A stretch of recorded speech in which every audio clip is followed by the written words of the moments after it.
Azzazy Talks. You have an exposure or something like that in Middle East before? Yes, I mean, for Disney, it was very small. There were certain parts. I know in Saudi, there was an office, but Nice. it wasn't broader than that. My remit was Europe, Middle East, and Africa. Yeah.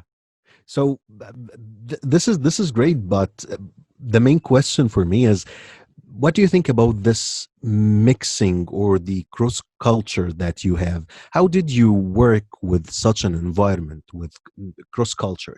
So personally, I think I've always been high in empathy, and Nice. I think with empathy, I've always sought to understand and not take for granted other people's context. It's a word. If I haven't used the word context more than any other in this recording, I'd be surprised, because I fully seek to appreciate what it is that anybody is experiencing, whether they are in Saudi, whether they're in Germany, whether they are in a store, whether they're at head office, and even if it's head office, whether they are looking after the parks or whether they're working in TV, the contexts are all very different. So what I sought to understand was, what is it that people are truly experiencing?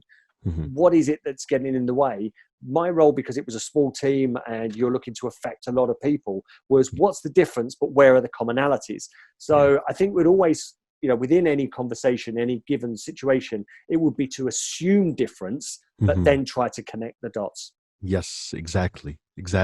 So the main thing is to understand each culture or each environment that you are working with, so you can deliver the same message or the same vision that you have in common. Is that right?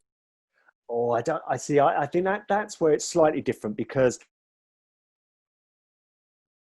I worked also in China and South America. So Nice. you can't. So there's no assumption that one message would work either.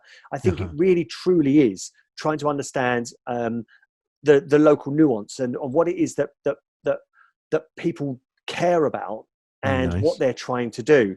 Okay. I would always I was a nightmare to work with sometimes with my bosses, because when I was given and here's a real life example. I was asked to find one software package to help the entire international business to learn English. And oh my God. So when I found out what the regions and the territories were actually doing, they were hiring in tutors to do that. And you go, and then they were explaining the rationale, because that's how to make it work. But I was told, no, for efficiency purposes, we want a software solution and we only want one software solution. And I found that, first of all, impossible. I left the organization before that was actually finished. And it wasn't one of the reasons that I left. But I was glad that I didn't actually have my name on it. Maybe my name is on that and it failed terribly. Because the idea is that you need to prepare people to speak the language in which Disney wishes to do business a lot of the time across territories.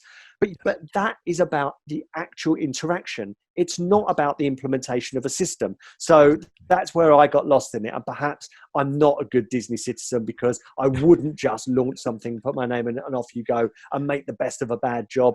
I did actually want to understand the pain that people were experiencing and what it was that people were doing and what was actually working. And I would much have preferred to get people on some face-to-face tutors on one type of agreement that almost leveraged the efficiencies of scale, than one technology solution that I feel wouldn't have offered the organization or any individual any value.